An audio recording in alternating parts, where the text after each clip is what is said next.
Welcome and thank you for tuning in. You're listening to the Beyond 50 radio program. I'm Daniel Davis.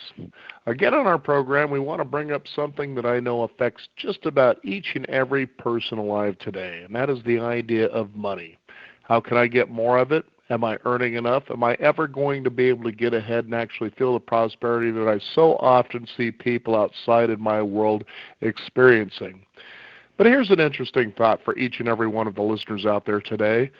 Have you realized that maybe money and the place that you're at with it is a simple process of the conditioning that you've experienced throughout your entire lifetime? And in fact, have you ever examined, for instance, is money truly real or is it an illusion? Well, joining us here on the program today is someone who's going to address this particular process and find out how we can take a look at our own conditioning.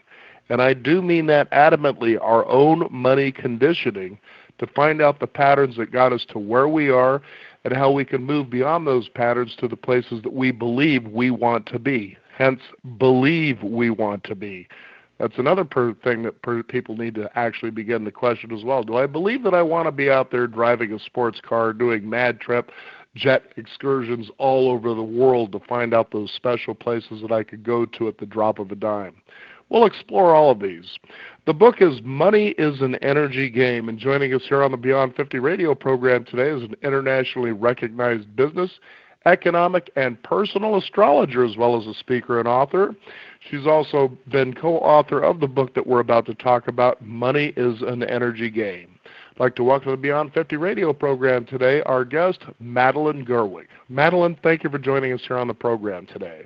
Well, thank you for inviting me. I greatly appreciate it. Well, it's all about conditioning, isn't it? We always bring the people in our worlds that we want to learn from, especially when it comes to learning ourselves, which is just exactly how your book starts out. Let's talk about that and your experience as you came to not only co-author this book, but also your own life and how you pursued the things that interested you and how that turned out. I'm happy to do that. Yes, it is all about conditioning, and it's also about how we perceive the impact of money. So a number of us have been taught to believe that money is kind of a zero-sum game, and that, you know, if you have more than you need to pay your bills, that somebody else has less. But that actually is not how the economy works, and it's not how the universe works. So the universe is always, everything that we create is provided to us through the energy from the universe. So there's massive, massive amounts of energy in the universe, and you can never run out of energy. So there's always a chance for you to create more money, more material things of any type. Everything is always spiraling up, as I say, for the economy. And if you look back, like say to World War II or even the 60s or 70s, the economy that we have today is very, very different from those economies back then. In fact, we just started a brand new economy December 21st of last year for the next 199 years. And that's an air economy instead of an earth economy, which we had since 1842. So the process of allowing yourself to have more money is basically associated with your perception of whether or not you will allow yourself to have the money. And there are a lot of reasons why people don't allow themselves to have the money. Right. They may believe that money is dirty, that only the filthy rich have money, or that people who have money do illegal and terrible things with it. But money itself is neutral, kind of like a car. You can use a car to kill somebody. You can use a car to get yourself to another place in your town or city or another state, etc. So it's not actually that money has any negative, necessary. It's not attached to a particular outcome. the outcome is attached to what the user does with it, right? Mhm. So a lot of the money situation has to do with what we believe about money. And money in general, most people have been taught that you have to work hard to get money, and you can only get money from earning it, and you can only you know money doesn't grow on trees, and you can't afford this or that, or these are all, or it's always something. That's something Mhm. one of my friends will tell me. It's always something, and I always say, as long as you say that, there will always be something that takes your money away, because that's what you expect, and the universe can only ever provide you what you expect, what you believe is reality. So it can never show you something that you don't believe is possible. And that's why I wanted to open up this segment to talk about our conditioning. First of all, where did the conditioning begin? It would have to begin with our parents. Right. It would have to begin with the circumstances that we found ourselves in. For instance, an easy idea is you take a look at, I think it's, is it Kendall Jenner or is it Kylie Jenner? I can't remember which one of the two Jenner sisters it is right now. But one of them's a billionaire. Oh, interesting. Okay, now the other one's doing very, very well, but the point, because they were both born into a family that was prosperous. Uh-huh. Okay, when you Right. think about the Kardashians and you think about their Yes. world, and then you think about maybe somebody in Somalia. I mean, that's a big Right. contrast to different Central America, or even here in the United States, for Yes. instance, in inner cities. It doesn't matter. They're born into a different world of circumstances than they were. Now, people would say, for instance, I believe it's Kendall Jenner I'm thinking of. I know one's a model and the other one has the huge makeup line, but the point is they would say, well, it was easy for them because they were born into it. Well, they still had to do the work. you know, you Well, still are going to make good decisions and bad decisions just like anybody else, but the difference is they don't know any other way. right. You see, and it's the Right. same thing with somebody who's born into that inner city situation where opportunity doesn't seem available. It seems Right. almost hopeless. Yet in Exactly. both circumstances, they can choose. It's Yes. just that simple, but that's the hard part, is choosing to move in a different direction based on A, your imprinting, and then B, your conditioning. How do I change that? And that's what your book predominantly addresses. Yes, and we start in chapter 1 with a sacred prosperity commitment.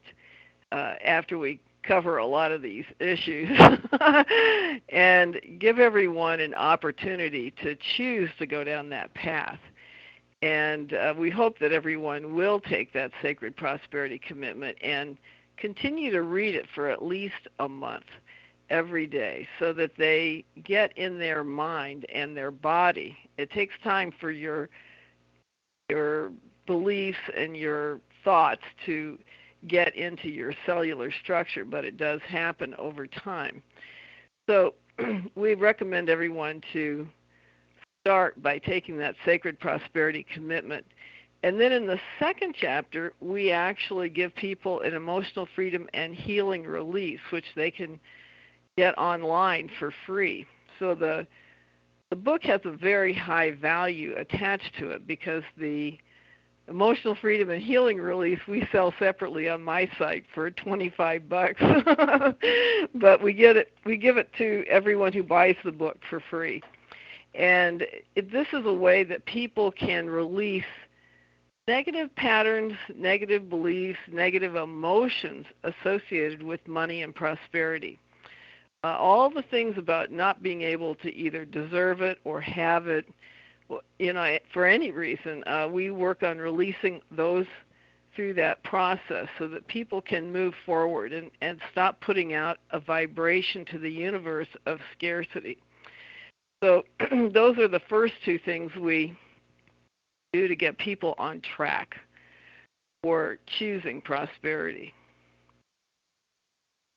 And there's, other processes that follow along after that, which we go into a lot more detail. But pretty much you have to start with your intention and releasing blockages. Yes, the good old law of intention. Yes. I Makes think a one of the most difference. amazing things, too, that I wanted to share, especially I tell people, everybody should at least start a business at least once in their life, preferably for the rest of your life, but at least once. Yeah. Because then you'll come to realize that, for instance, business isn't the linear process, again, that we've been conditioned to believe. Again, where does that conditioning come from? It could come from your parents, a school system. I mean, there's a whole level of things. It almost seems like, to a degree, in this world as we know it, especially when it comes to, and I like to say this, the illusion that we need money, that we have been conditioned with beliefs surrounding all that. Well, how come this person over here is at this level and it seems to happen easier than this person over here who seems to struggle with it? Now, there's a key thing there, and I remember some years ago I decided to watch the original series Dallas. Do you remember that Oh, one? yes, yes. And there was a fascinating, because I was actually doing a lot of my own little inner work, and this was many years ago, and there was an interesting scene where I'm trying to remember the young blonde's name. She was the granddaughter of the Ewings. Oh, right, right. Yeah, right now it eludes me. But anyway, in the series, she begins dating and then eventually marries this doctor. She meets him while he's in school, pursuing to become a doctor.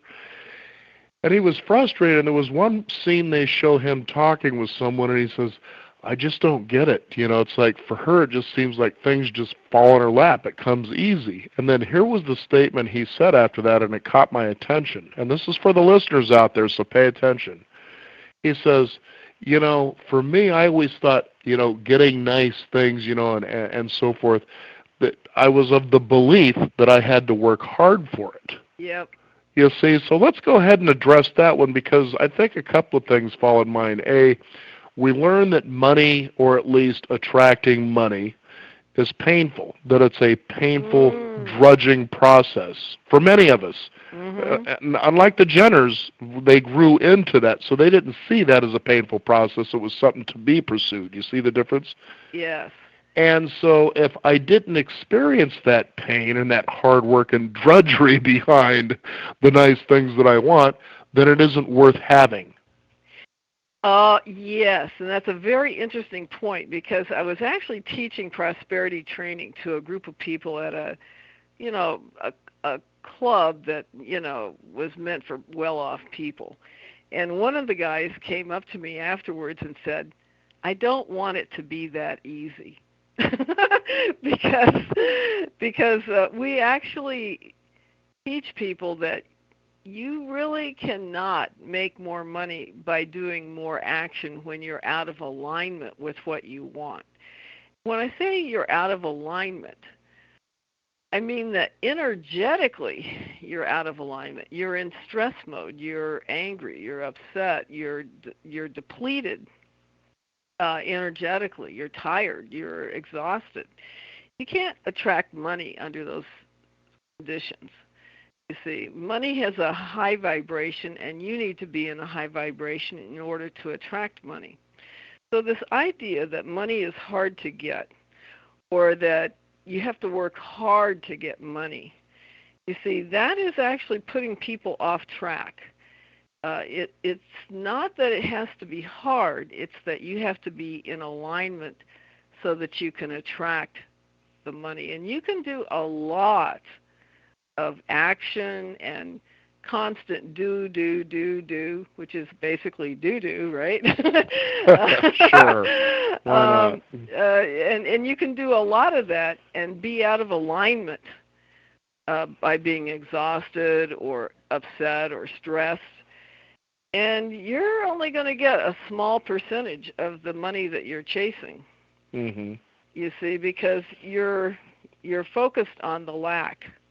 You're creating more lack. And so whenever you put out an intention, you see there's always two sides to it. There's the side where you have it, and there's the side where you don't have it, whatever it is that you're wanting.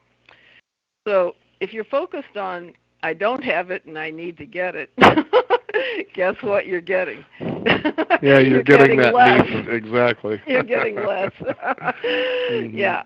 So so it's true that it can be hard to get money when you're in that mode. Right. And it's also true that it doesn't have to be hard to get money. It can be easy. I've got an exercise based on what you're just saying that I'd like to share when you're finished Sure. that I guarantee works. Yeah, well, and we have And it's a one wild too. one. Yeah, Yeah, okay, go and we ahead. have one too. Yeah. Well, and here is an exercise that we give people to attract money or whatever it is that they want. The first thing we tell people is to think about a time when they felt happy, joyful. And once they're in that mode of feeling happy and joyful, then start thanking the universe for having already provided whatever it is. And it's very important to use those words for having already provided. And the reason for that is that when you ask for something, you expect it to arrive in the future, but you will never arrive in the future. You're always here in the present moment. So you want that money to come to you in the present moment, or that item, whatever it is. You want it to come to you in the present moment. So you must thank the universe for having already provided it. And then start giving the details to the universe of what it is you're creating. Why you're creating it is also very helpful, because most people get high energy from doing that. And completely forget about the how, because that's what lowers people's energies right away. And that's actually not your job. Your job is just to decide what you want and let the universe figure out the how. So, so let go of how and keep this high energy going for at least 17 seconds. And that's because it takes at least 17 seconds to combust the energy to the next highest level. And you need to do this process at a minimum of at least 68 seconds a day. So if you only did 17 seconds, you'd need to do that 4 times a day. But if you did 30 seconds, you could do 30 and then 34 seconds, that sort of thing.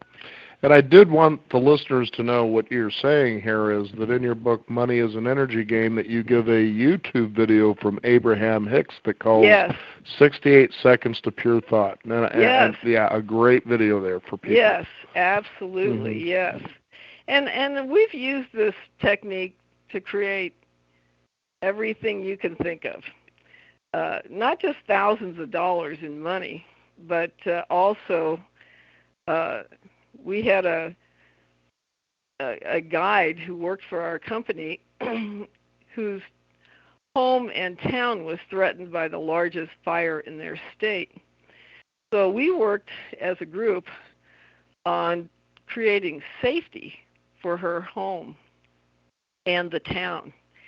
And her home was the first house that was going to burn because it was on the outskirts and it was closest to the fire.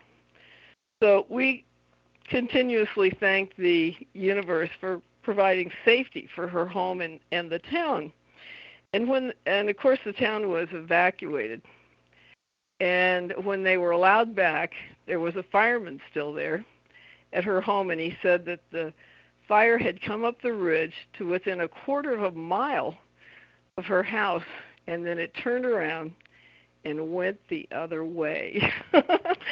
You know, it's funny when you say that. I was reminded of the movie with Sally Fields, Places in the Heart. Are you familiar with that movie? I did not see that one. Okay, yeah, it's one that came out in the 1980s. It's set during the 1930s, and, you know, of course, you're during the Great Depression, and she Right. becomes a widow, and so she has these children, and they're out, and basically she's got all this land, but the bank's about to foreclose on her home, you know, because the husband's no longer around, there's no money flowing in. Right. The idea, taking a look at the land, comes to her, why don't I just grow cotton? Okay, to do whatever I can so I can make this $200 payment she needs to save from losing her home. Right. It's a great movie, starring Danny Glover. Comes on as the black man who shows her, he knows everything there is to know about cotton and gets it up and running and so forth. But anyway, there was a scene in the movie where a devastating tornado comes blowing through this little town. They go and they jump into their little tornado structure under the ground. And then after everything clears, the town is just destroyed. The houses, Oh, lots of it, except for hers. wow. Wow. Good And for her. that's what I was thinking. Now think about that for a minute. Her intention is, I want to save my house. Right. Long before the tornado came along. Yep. And what happens? Everybody else loses everything for the Right. most part, but her. The house is still standing intact. There you go. Yeah, So when that's you talk about brilliant. that, I couldn't help but think of that Yeah. movie. Anyway, Yeah, as you were saying. that's a perfect Yeah. analogy. Yes, exactly. Yes. Mhm. So that process, and I actually used that process to create the house I live in today. And I could not get a regular mortgage, so I just started thanking the universe for providing the perfect mortgage, and that's what happened. I managed to get the house. Mhm. So there are lots of ways that you can manage to create things energetically that would not work with just stress action. That makes sense. Yeah, absolutely. Because again, you're putting the burden on the fact this seems troublesome, this seems too hard. Right. Right. There's a strife and a struggle, much as that belief I was talking about earlier about the scene in Dallas, of course. Yes, Mhm. exactly. Yeah, exactly right. Yeah. Yeah, so there is really a misunderstanding about how money can come to you easily. And you can be gifted money. You can get money via discounts. You can get money from winning it at the lottery or whatever. Which brings me to an exercise I would like to share. Oh, sure. Okay, I love this one because this is so true. Now, every one of us at one time or another is walking along somewhere, and all of a sudden we see a penny. And so we've probably, most of us have heard the cliche, see a penny, pick it up all day long, you'll have good luck. Okay? Right, right. Now, I discovered this particular exercise in a book from somewhere a long, long time ago, so I thought I'll go ahead and put this into practice. And you talk a lot about this, and that's, the idea of gratitude and forgiveness. This is Yes. the beginning of the book, folks. We haven't even gotten to the other stuff yet. But you see the conditioning behind what we're talking about. But anyway, so here it is. So here's the exercise. So when you come along and you amble along out in the street, wherever it is, and you see a coin, a penny, it doesn't matter what it is, you pick it up, you hold it to your heart, and you just simply say, thank you. Mm. You show gratitude for that being blessed at me. Now, here's the weird phenomenon, and this is an absolute fact, folks. I'm not making this up. Pretty soon you don't find pennies, you find dimes and nickels. Pretty soon you start finding quarters. Pretty soon you start finding dollar bills and $5 bills and $20 bills and $100 bills. You're just finding them in random places out in the middle of nowhere. I swear this is true. It is true. Yes, And I just went, absolutely. so if you got to tell me you got to struggle for money, but I'm sitting there picking this stuff up off the street, it may not grow on trees, but it's certainly on the street everywhere. Or in supermarkets. I found it. I remember a time thinking it sure would be nice, to have this for this. And the next thing I know, I'm at this huge store. I'm in the deli area where you can sit and you can have, maybe some fries or whatever the case is. And I see this little crumbling in the middle of the floor. Nobody's around. I go walking over there. It's two $20 bills just laying there. I'm like, holy mother of God. I So know. for you to struggle for money, that's a belief you need to work on. You don't need to, and you don't need to be, as you said, set on where it comes from. Right. Yeah, in fact, one time I participated in a university research study on the power of, whether or not people who believed that unexpected money could come to them if it did. Now, during that time, $1,200 came to me that was unexpected. But I also had other, so that taught me that I should, be looking for unexpected money. And one time I went to the grocery store, and when I came home, there was a $5 bill in the bottom of the bag. You know? Wow. And like you say, we have actually had experiences where we found fairly large bills in parking lots. And so there are ways that money can come to you unexpectedly if you believe that that's possible. Mhm. You won't see it. You know, all those other people that passed that money by in your grocery store there didn't see it. They aren't expecting it. They don't believe it's possible that $40 is sitting on the floor in the grocery Right. store. Or even $100 bill in a place that was empty where I was getting like a smoothie. I Oh looked my over, God, that's and it great. was within. I was like, "What?" I walked over. Sure enough, a $100 bill was just Oh laying there. my God. Nobody's around. I'm like, "My, okay, I can't. This is wild. This is great." And we always said that whenever you find a penny or a dime, it's like getting a good luck or 10 good lucks. You get a dime in, that's 10 good lucks, right? Or 20, get a quarter, that's 25 good lucks, you know? So yeah, it's really important to be grateful. In fact, Oprah said that her greatest breakthroughs came through after she started keeping a gratitude journal, and she simply wrote down 5 items per day that she was grateful for. Right. And we do recommend people to do that because it focuses you on a positive feeling. And the more positive feelings you have during a day, the easier it is for prosperity and money to come to you.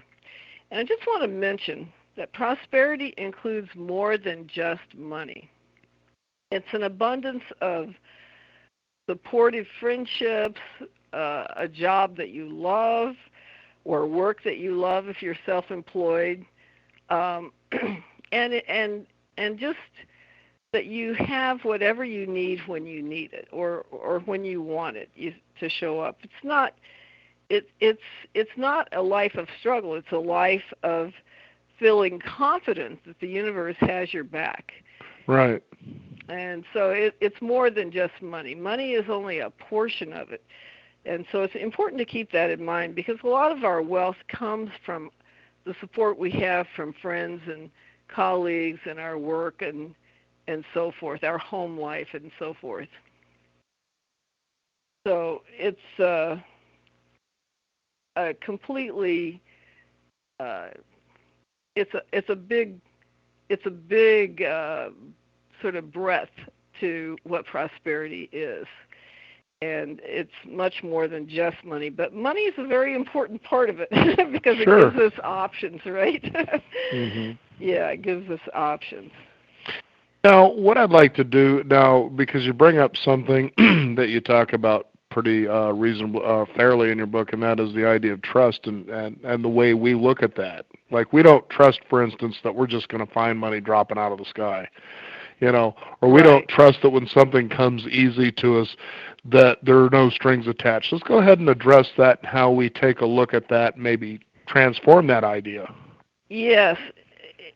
Actually, you see, if you cannot trust the universe, God, Goddess, cosmic source, whatever word you want to use, you can't trust that higher power is supporting you, loves you, and wants you to be successful and happy and prosperous, then you're pretty much stuck with you have to do everything. You can't count on any help basically from the other side, and so it's really really important to trust the universe with these things because when we don't trust the universe, we're basically not trusting ourselves as well. And then you're really in a deficit, you see, because if you can't trust yourself and you can't trust the universe, then you see what I mean? It's very hard to create from that point. And we're always creating. We just don't realize that we're creating. And we're creating whatever we talk about, whatever we think about, we're creating more of that. So when we're talking about some negative story that happened to us yesterday or the day before, etc., we're telling the universe unwittingly we want more of those experiences. Right. So there's a lot to this. Uh, so it's helpful to understand how you're talking to the universe, and it's important to trust that the universe wants to assist you, because it's very hard to create everything on your own. Remember, I said earlier that your job is to know what you want, and it's the universe's job to deliver it to you. If you can't trust the universe to deliver it to you, then it's very hard to create it without you going through all the sort of what I call the plan, organize, control steps that kind of keep us back in the old millennium. You see, that was the higher program, I think, of the last 1,000 years. But this millennium is really designed for collaboration. And if you are not collaborating with the universe to create, or other people to create what you want, then you're missing out on the support that you need to get to that next point that you're trying to get to. I agree. Now, I'd like to talk about that a little bit about you because you mentioned about the old millennium and then the new millennium. It was what 1900 to 2000, and now 2000 and beyond.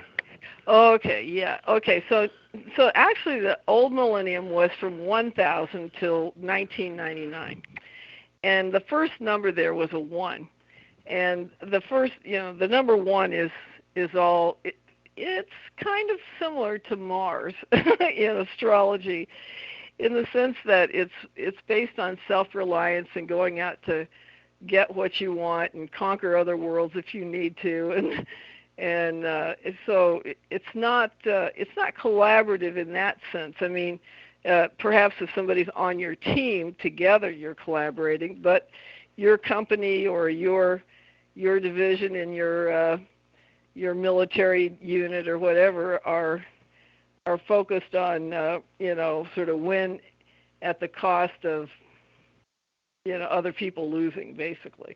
And then also think of the language too. Well, they are self-made men. Nobody's yes, ever right. self-made. Yeah, and self-reliance is kind of the word of the day, right? Right, So, exactly. but we had to go through that in order to get to the 2. Mm-hmm. And so, there were a lot of things that were created during that time, which were important to create, and we got to the 2. And now you don't need that. That energy is pretty much what I would call past, meaning that that formula, that mindset is not what works in this particular millennium. So the 2 is more about collaboration, and there's a lot of duality with it too. Because when you have 2, you can have both sides of the coin, right? so you can have duality as well as the collaboration. It just depends on which way you focus on it. So lately it seems like people are focused on duality, whether that's political or vaccines or COVID or whatever, it doesn't matter. There's always this 2 sides Yeah. that's going on. Me and them sort of a situation. Yes, right. Yeah. I know years ago I actually did a fascinating interview on a book called Do You Quantum Think? And I know Cool. that just to let people know, in the book Money is an Energy Game, you bring up people I've actually interviewed and talked with, such as Lynn McTaggart and Greg Braden and so forth. Yeah. And I love, the idea of quantum mechanics in the quantum field because it's based on energy and how it is. Yeah. And I like to tell people, if you really want to think of, for instance, where you're at, it's what you focus on. And to give you an idea, is this. So have you ever turned on the TV and all you've seen was that white-black noise, that scattering, okay? Then you turn the channel and all of a sudden now you have a television channel showing you something clear and focused. Right. Well, it's the same way here. Exactly. In your mindset. And so I liked at the beginning of the book We talk about conditioning. We talk about the power of our thoughts, and how those shape our reality. And a lot of times people don't trust that that's true, but I'm telling you that it is. And, to give you an example, I've seen where, and we all know these people where life always happens to them. They always seem to be this right. perpetual victim, but then they believe that. It's, as a result, it will shape itself so that you feel comfortable, because we are pattern-seeking creatures. Will prove to you that you're right, Right. that you are a victim. You're exactly that. Now, I had this funny thing happen years ago when I used to cook in the kitchen, and all of us have had this happen where we spill something or something just happens to kind of throw us off of what it is we're doing in the kitchen. Right. And I remember there was a time that, like any of us, I'd kind of get upset. Dadgummit, why is that happening? That sort of thing, right? Right. Eventually it got to a point, though, it became comical.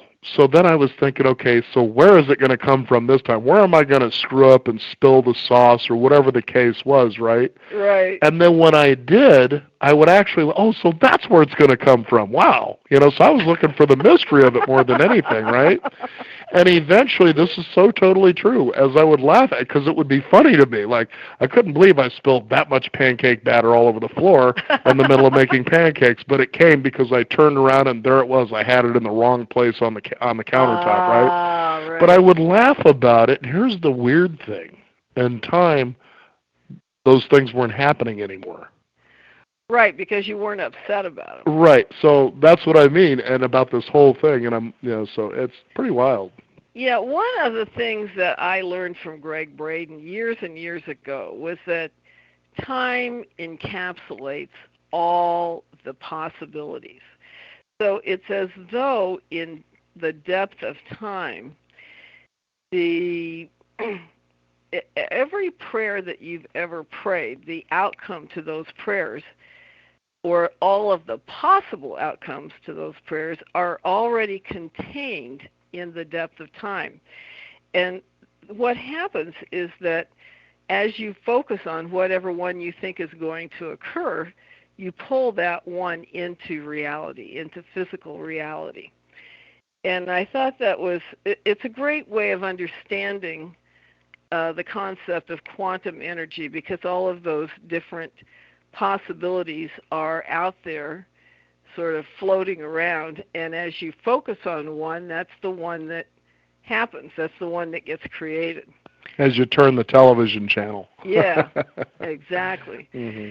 So I always remembered that particular situation, and I think I learned that from Greg back in 1999.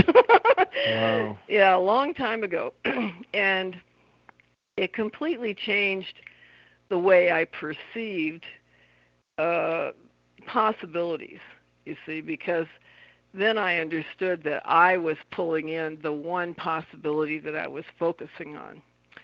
So, yeah, it's a very important concept to understand quantum energy and how it works.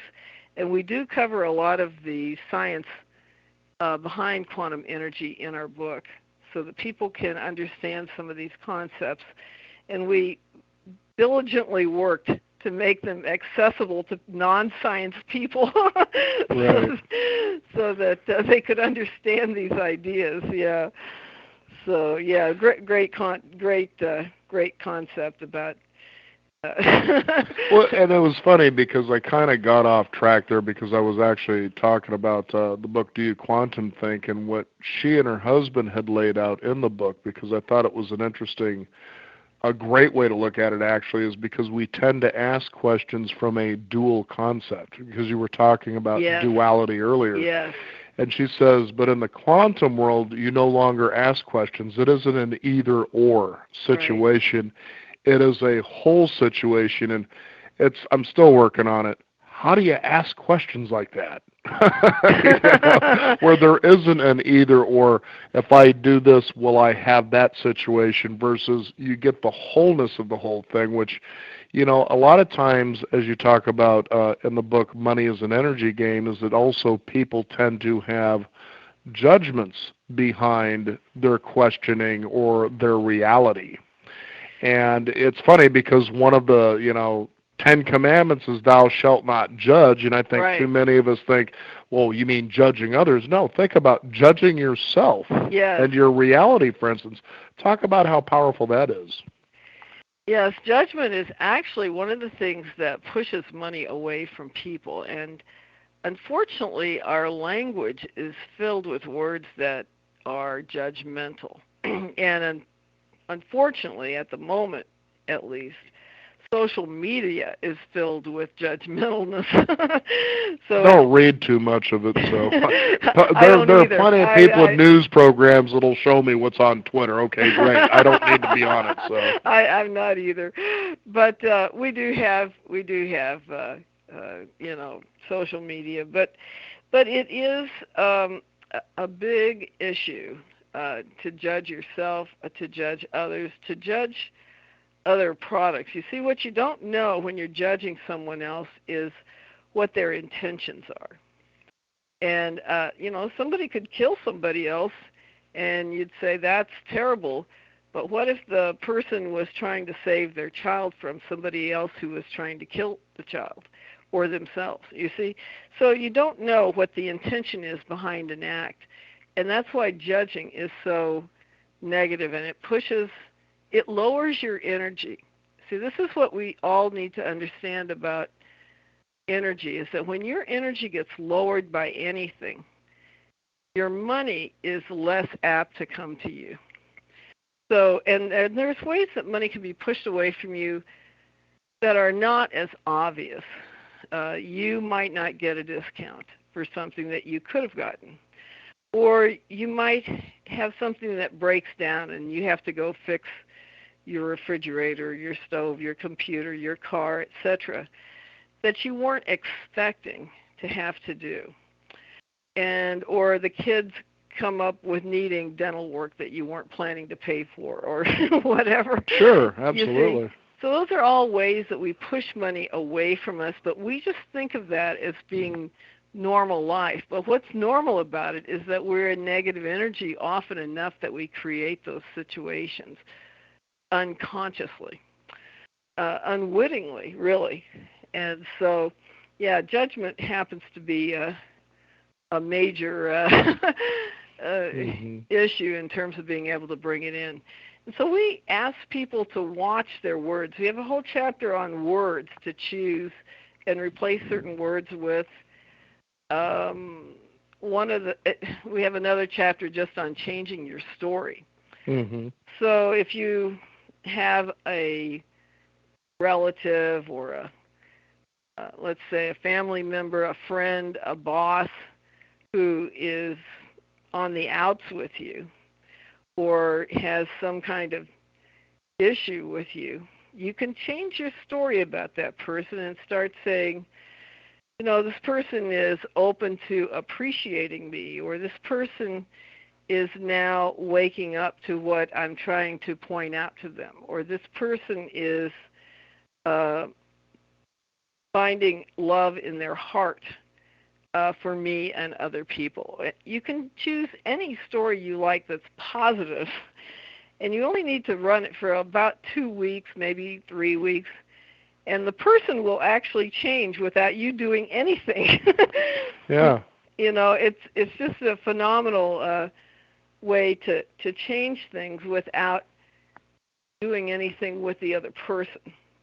That's an interesting point. And I remember as I was reading that in your chapter, it reminded me about a work situation I was in years ago where that began to change. And I hope for the listeners out there that I'm not being narcissistic. I'm just sharing my stories, and hopefully they relate to others.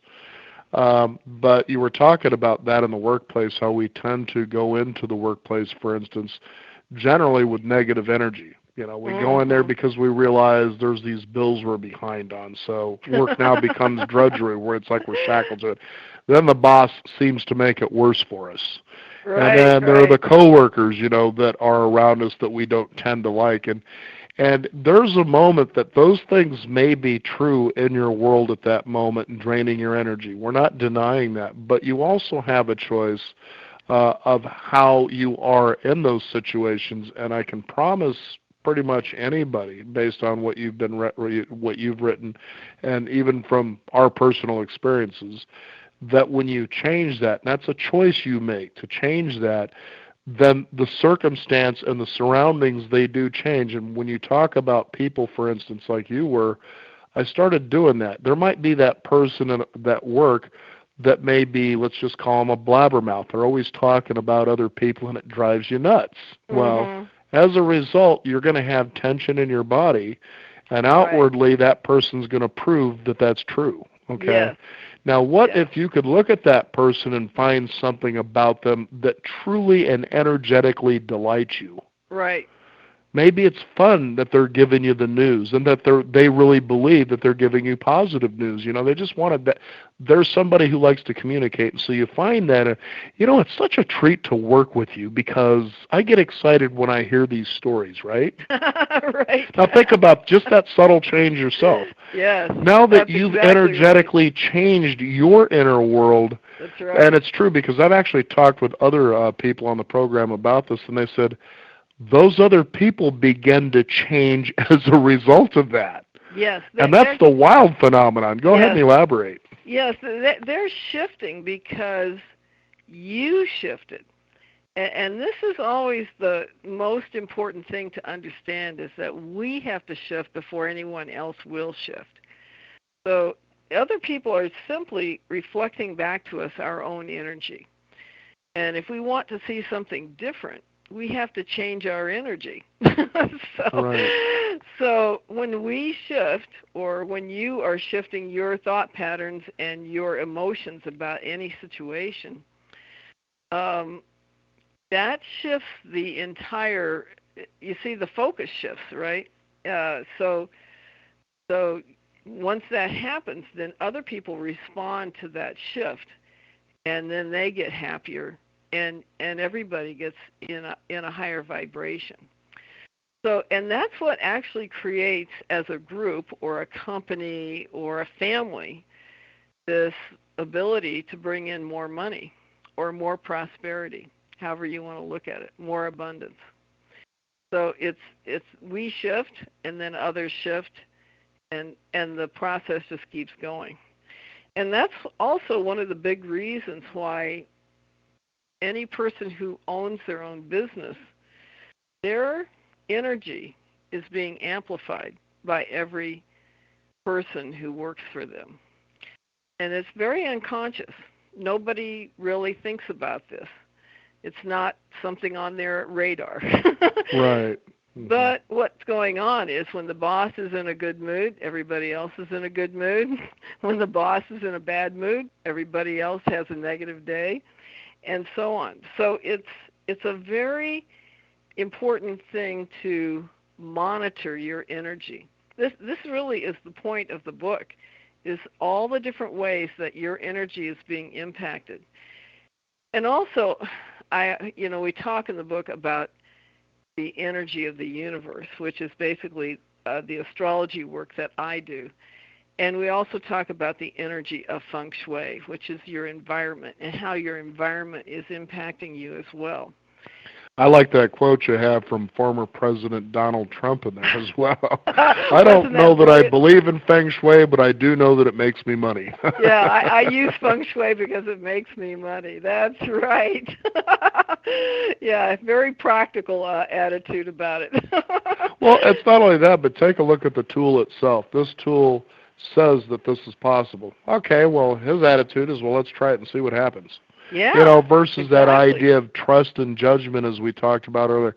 Well, how do we know it works? So you're so busy. Here's a really cool thing in talking about this whole thing about abundance. You know, people Yeah. look at abundance and they think of money. We think of success, we think of money. But the truth is, you could put money aside and you can still have abundance and you could be successful. I mean, a Yes. perfect example is the Dalai Lama. I don't know if that Oh guy's yeah, ever pulled a dollar absolutely. out of his pocket in his entire life, but the world sure loves him, you know. Yes, But absolutely. that's the point. And now the thing is I wanted to talk about abundance. We are all born with abundance, and we are all born with the access to abundance. Now, here's a Yes. perfect idea or a perfect example of this. We all have literally unlimited ideas. But how Mhm. many of those do we actually act on? And when we do, was there a result that we expected from implementing that idea? Were we willing to open our hands and accept, for instance, the mystery of the universe saying, you have this idea because this is the outcome? And Mm. it could be yours or it could be something bigger than you expected. Now, to give you an example, there was a young girl I was on my way to go pick up a car rental, and Enterprise Car Rental, and I'm going to go ahead and give them a shout out. They'll come and they'll pick you up. Right. Okay? Right, they do. And so on the way, I asked her, so you're going to school to do what? She says, I'm studying entrepreneurism. Good for And I her. thought that was great, but I said, that's all theory too, but go ahead and go for it. But let me give you an idea. For one thing, business is not linear, A, and B, you should learn more about creating a lifestyle that's all yours. And she was confused by that, and I explained. I love doing radio. I love to travel. And I went on with this litany, and I decided to shape a lifestyle based on that. And as a result, I told her, you will find revenue streams in places you would have never thought of before if you Right. simply design a lifestyle that's completely yours. And I wished that parents would get out of this old industrial age paradigm, that good education, get the great job in the career, have a family, and then, be miserable for the rest of your life. I think most people would say that's what it is. But if they would simply say, design a lifestyle and believe in that, your abundance will come in ways that I believe will be phenomenal. And I think if people really work through your book, Money is an Energy Game, they will come to see the reality of what we're talking about. What do you Yes, think? yes, I absolutely agree with you because there's nothing that you cannot create with your own energy. That really is the point of the book, is that you can create anything with your energy. And it's just a matter of understanding energy. And I I have to say, I had this one caregiver for my mom, and she said to me one day, you know, no one ever talked to me about energy until I worked for your mom. and Wow. I said, well, I'm not really surprised. Who's going to talk to you about energy? It's probably not your parents. Your friends don't know about it. Your minister or priest, etc., they don't know about it in a way that they would talk about it in those terms. They know about it in a different language, and your doctor doesn't talk to you about energy either. So, and probably doesn't know about energy either. And so, who's going to talk to you? And your teachers don't know about it. So, who's going to talk to you about energy? It really is, for me at least, it was pretty much a lifetime journey to figure out that energy was the bottom line. Right. You see, and this was like a missing piece all along for most of us. I don't think people, even who are prosperous, necessarily understand it in that context, because if you look at people who are wealthy, they're frequently afraid of losing their money. Hmm. Which, guess what that creates? The fear is a great attractor. Yeah, the idea that you'll get an IRS audit probably coming at you, or somebody's Yeah, going to try to exactly. sue you for something silly, so they get the money, and so Right, and so therefore on. you've proved it. You're Yeah, right. exactly. Yeah, you end up creating it because you're focused on it. So yeah, there's nothing that you can't create with your own energy, and you can definitely create whatever lifestyle you want, and whatever, follow whatever passions you are fulfilling to you. And so definitely, I concur completely with your concept there. And it's nice though that the girl was interested in entrepreneurship rather than Right, than just business theory in general. Exactly. Yeah. yeah. Yeah. Yeah, because you can see even how, and those are some of the traps that we were talking about, and I was alluding to earlier in the program, is that even in formal education, they can set up traps and beliefs that really aren't true. Yeah. you know, Well, uh, unfortunately, they've set up a lot of them that a are lot of not. them, Yeah. yeah, to keep Yeah, you in my the my grind. my degree was in economics, and I had graduated magna cum laude and all this other stuff. But once I got out into the real world, so to speak, I discovered that a lot of what they taught me about economics was actually not true. Right. Give us an And example so, people might be familiar with that you learned there in a higher education system that when out in the real world applied or at least observed was much different. well, there were cycles that actually worked, like back in the 1960s, for example, that were codified into um, theory and practice, but they actually only worked for that one 10-year period. And they never worked before, and they never worked after. Right. And so one of the things that I discovered, one of the issues that kind of got me into astrology, was that the cycles overhead that we were experiencing were showing us what the economic cycles were going to be. So when it became clear that we were going to have economic and social, I don't know if I would use the word disruption, but major change, major change. And the first piece of that started in 2000 when the dot-com bust occurred. So I was able to tell my subscribers early that that was going to occur, and a lot of them got out before that happened. But you see, so I was able to understand through astrology that the cycles of energy overhead were occurring right here on Earth as well as overhead. And so I could foresee where the economy was going. And if you're looking 20 years ahead like I was, you could see that the entire economy was going to shift from what we call an earth economy to an air economy. So instead of it being focused on agriculture and manufacturing and services and financial products, it was going to shift over to technologies and artificial intelligence and Hence the transportation. Bitcoin and all that. Yeah. That Exactly. cryptocurrency stuff that's coming on the horizon. There's so many different forms of it too. So. Yes, exactly. And so that, not that you're going to stop growing food, but the economy is going to shift to these other areas, you see.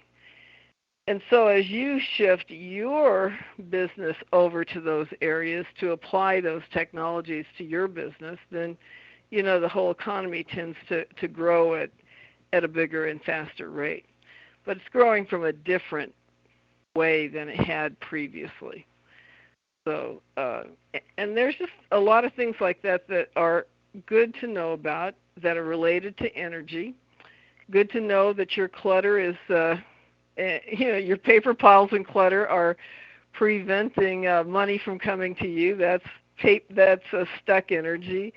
Good to know how sleep deprivation is preventing you from getting money or not taking care of yourself in other ways. So the book has a lot of different pieces to it, so you can see a much broader perspective on your energy and how it's impacting your success and your wealth, your money. And I wanted to let the listeners know, too, in the book, Money is an Energy Game, is that it is just loaded with exercises. It's loaded with just things to think about. I mean, obviously, as I open up the program, take a look at your conditioning. What is your conditioning around money? Just like a boxer is conditioned, to fight, or a swimmer is conditioned to swim, it takes conditioning. These are all exercises that put you right to where you are at this moment. Now the question is, where do you want to be, and what conditioning needs to occur to get you to where you want to be? Not where you don't want to be, but where you want to be. I love that Anthony Robbins used to say that. There are too few people that can tell you what they want, but there are a lot of people that can tell you exactly what they don't want. Definitely, and it's a problem. It sure because is. they're going to keep getting what they don't want. Exactly, and it's really fascinating, how it all works. But when you can come to that place that it's okay, to not only make that change, but not to worry about that stuff anymore, that you have that ability in you, we all do, then it really changes your world forever, actually. Yes, it does, because there's a confidence that you can manage under any circumstance, that you understand how to create and how to create with the assistance of the universe. And you always have that at your disposal whenever you want it. And I would have to say, based on what you just said, that that's the game part of money is an energy game, is discovering what your game is and discovering how you can play it better than anyone else. Yes, that's right. It's like I tell people, the reason you should learn to cook is so that you can prepare your favorite foods better than anyone else on the planet. That's right. If that ain't a good motivation for you to learn how to cook, then I don't know what to tell you. Exactly, yeah. And the last chapter of the book does provide a way that you can play the game so that you can integrate these concepts into your daily life at a pace that works for you. And it's fun to play the game with friends or colleagues at work. It's just a great way to integrate all these ideas that may be a lot to change all at once, but you can change them a little at a time and change your trajectory. Yeah, because then you see the world in front of you changing as well, and all of a sudden it's like, I didn't see that in front of me before. Right. Where did that come from? Well, it's always like been those there. $40 that you found. The $100 bill. And that was all from a simple process of just picking up a penny and just simply looking up and saying, thank you. Yes. And each time I would pick up something, I kept saying thank you. And as I said, it got weird because pretty soon the money got bigger. I'm like, well, I didn't expect $100 bills to be dropping down, but hey, I'll take it. That certainly broke the paradigm of money doesn't grow on trees. You're right, but it falls from the sky. Well, actually, I think money does grow on trees. People who have forests and there you go. Warehouses Christmas tree farms, yeah, exactly. Would beg to disagree with that. Madeline, there's so much we could talk about here, and I hope that we've done, the listeners at least some insight and justice to what this is all about here, at least to get started, because I know so many people when they see, for instance, a title of a book like this, they're going to think, so what's the quickest shortcut to get me out of the trouble that I'm in? Look at how long it took for you to get there. It might take almost as long to get out, but the more you apply yourself, I think the faster that accelerates. It's a process because we're accustomed to being stressed. Sure. And while we're stressed, we're pushing money away. Mm-hmm. So as you change your focus, you'll be less stressed. And as you're less stressed and you feel more joyful and happy, you more easily attract the money to you and positive experiences, you see. Right. So it's a process because it has to get down to your cellular level. It's not something you see, that takes time to get to the cellular level, to where you automatically feel joyful that a new day has arrived. Yeah, certainly the biology of belief, as Bruce Lipton talked about, that Yes. you can actually change, and that was what was really amazing about his book. I think too many self-help people grabbed a hold of his work and ran off in a different direction, that if you actually read what he wrote in there, there's truth to what they're saying, but it's a lot better than that. It gets to what you're talking about, that you change your cellular beliefs. He was really talking about true physical biology. The way we habitually have certain thought processes that we cling to, it takes time to shift over to where we're primarily happy. But if you do some every day, you focus on being happy every day. That's one of the top jobs to making more money, is to be happy. Right. It sounds really hard. So and you want to get to the point where you feel happy most of the time, because that's what creates and brings in not just money, but the whole abundance and prosperity lifestyle. Certainly drawing all opportunities towards you.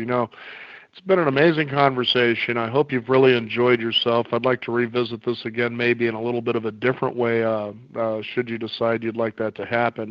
Because I love bringing this up, because a lot of the paradigms our show has tried to break is the idea of, for instance, aging.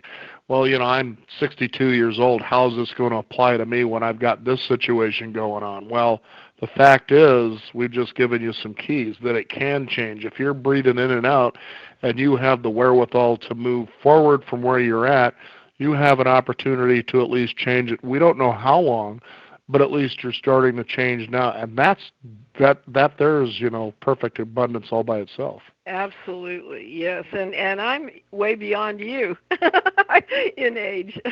Well, I'm not 62. I'm just saying if you're 62. Oh, if you're 62. Yeah, the whole idea is the age paradigm that by a certain age, 50 and above, you're a senior citizen, and now it's time to just throw in the towel and call it good. Oh, yes, that's crazy. But if Thomas Edison can actually retire at the age of 87, then I think you got a few more years left to do something. A lot. A lot more years, yeah. Well, Madeline, thank you so much for being on the program, and tell our listeners about a website people can find out more about your work, along with Margaret Donahue, who was also the author of the book as well, and how they can maybe come to get it.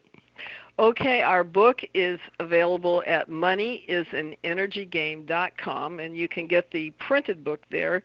And you can also get the Kindle book at Amazon. So that's available as well. And that's a very inexpensive way to get the book and the free Emotional Freedom and Healing release that comes with the book. And at the moment, we are having a special on our book. It's at a 30% discount at the moment for a limited time. So if your listeners are interested, we encourage them to go to moneyisanenergygame.com and check out that special. And here's one in closing I think would be a great challenge for the listeners too. So if you're looking for that discount, guys, if you're looking for that free thing, maybe it's also time for you to examine your emotional money set point.